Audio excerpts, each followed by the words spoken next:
안녕하세요. 슬기로운 중년 생활을 위해 생활 속 유용한 정보를 쉽게 읽어주는 희망지기입니다.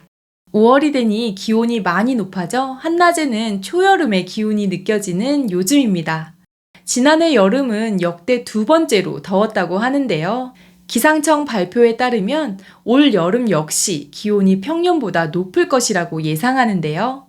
본격적인 더위가 시작되면 집집마다 꼭 필요한 것이 바로 에어컨입니다. 그런데 에어컨을 마음 놓고 틀자니 전기요금이 걱정되는 게 사실인데요. 특히 누진세 폭탄이 걱정입니다. 오늘은 에어컨 사용으로 냉방비 폭탄을 맞지 않기 위한 전기요금 아끼는 방법을 소개해 드리려고 합니다. 궁금하시면 끝까지 시청해주세요. 구독, 좋아요, 알림 설정 콕콕. 여러분, 에어컨을 처음에 세게 틀었다가 끄는 것과 중간에 끄지 않고 계속 켜두는 것 중에 어떤 방법이 전기요금이 덜 나올까요? 정답은 에어컨마다 다르다 인데요. 에어컨을 계속 켜두는 것이 껐다 켰다 하는 것보다 낫다는 말은 인버터 에어컨에만 해당됩니다. 이렇듯 에어컨 사용법에 대해서 제대로 모르면 냉방비 폭탄을 맞을 수도 있는데요. 여름철 꼭 아셔야 할 에어컨의 올바른 사용법과 절약 방법, 지금부터 하나씩 알려드리겠습니다. 첫째, 인버터형인지 정속형인지 알고 사용하기. 한 실험 결과에 따르면 정속형 에어컨을 12시간 내내 틀었을 때 29,570원의 전기요금이 나왔지만 2시간 간격으로 껐다 켰다 할 때는 8,530원의 전기요금이 나왔다고 합니다. 반면 인버터 에어컨의 경우 12시간 내내 틀었을 때의 전기요금이 7,910원으로 2시간 간격으로 껐다 켜는 것을 반복할 때의 요금 12,230원보다 35%가량 저렴했는데요. 인버터 에어컨은 켰다 끄기를 반복하기보다 오히려 계속 켜두는 것이 냉방비가 덜 나온다고 합니다. 초반 20분에서 30분 동안 실내 온도를 낮추는데 전력을 소비하고 난 뒤에 희망 온도만큼 실내 온도가 낮아지면 이후에는 세밀한 출력 조절을 통해 자동으로 전력 소비량을 낮추는 것이 인버터의 기능이기 때문인데요. 반면 정속형은 실내가 더우면 실외기가 켜졌다가 희망 온도까지 내려가면 실외기가 꺼지는 방식입니다. 인버터형과는 달리 자동으로 전력 소비량이 조절되지 않기 때문에 계속 켜둘 경우 냉방비가 더 많이 나올 수 있다고 합니다.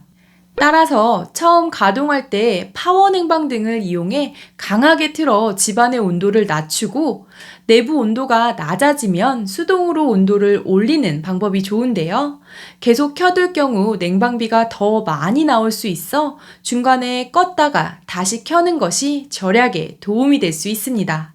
그러면 우리 집 에어컨이 인버터형인지 정속형인지 어떻게 구별하나요? 하실 텐데요. 2011년 이후 생산되어 판매되는 에어컨은 인버터형이 대부분인데 실외기에 인버터라는 말이 쓰여 있거나 제품 상세 페이지에 인버터라는 문구가 적혀 있으니 확인해 보시고요.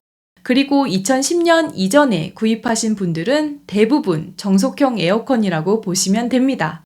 둘째, 실외기 관리하기입니다. 실외기 또한 전기요금과 밀접한 연관이 있는데요. 바로 에어컨 전력 소비의 90%가 실외기 응축 과정에서 발생하기 때문입니다. 더운 열기가 배출되는 실외기 위에 물건을 올려두거나 주위에 장애물이 많으면 열기 배출이 어려워져서 냉방 효율이 떨어지게 되는데요. 따라서 실외기는 온도가 낮고 환기가 잘 되는 곳에 설치하는 것이 좋습니다.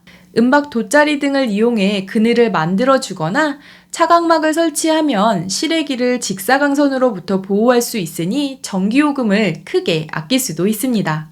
셋째, 에어컨 날개를 위로 향하게 하기. 에어컨을 효과적으로 사용하기 위해서는 풍향에도 신경을 쓸 필요가 있는데요.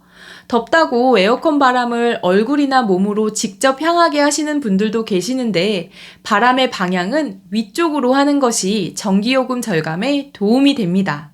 왜냐하면 더운 공기는 위로 올라가고 차가운 공기는 아래로 향하는 대류 현상 때문인데요. 에어컨의 차가운 바람이 위쪽의 더운 공기를 먼저 차게 시켜 아래로 내려오게 되면 더 빨리 전체 실내를 낮출 수 있습니다. 넷째, 서큘레이터나 선풍기 함께 가동하기. 에어컨을 켰으니 선풍기를 켜지 않는 경우가 많은데요. 에어컨을 사용할 때는 반드시 선풍기와 같이 사용해야 합니다. 그래야 시원한 공기가 실내에서 잘 순환되어 빨리 온도를 떨어뜨릴 수 있기 때문인데요. 특히 서큘레이터와 함께 사용하시면 더 큰 효과를 볼 수 있는데 이런 보조 냉방기구를 함께 사용하면 더 빠르게 시원함을 느낄 수 있고 최대 20%의 전기를 아낄 수 있다고 합니다.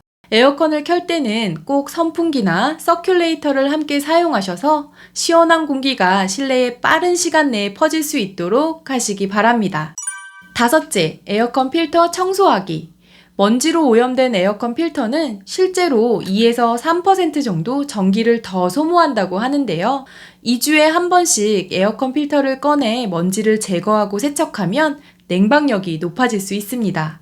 필터 청소는 간단한데요. 필터를 꺼내 중성세제를 이용해 부드러운 솔이나 손으로 가볍게 문질러 먼지를 제거합니다.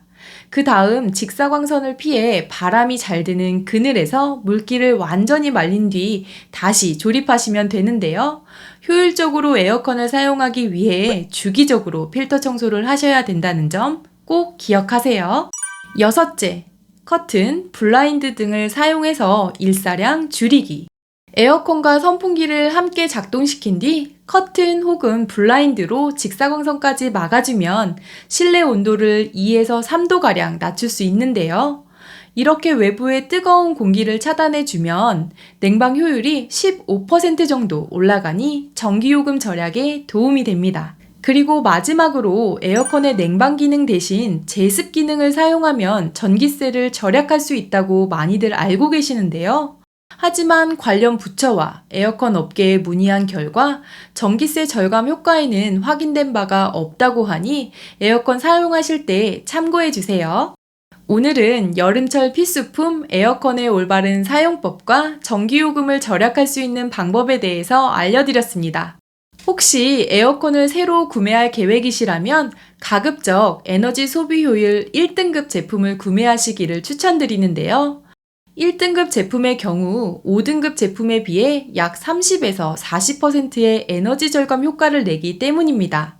이번 영상은 여기까지고요. 오늘 하루도 희망찬 하루 되시길 기원하며 영상 마무리하도록 하겠습니다. 오늘 영상이 조금이라도 도움이 되셨다면 구독, 좋아요, 알림 설정 눌러주세요. 감사합니다.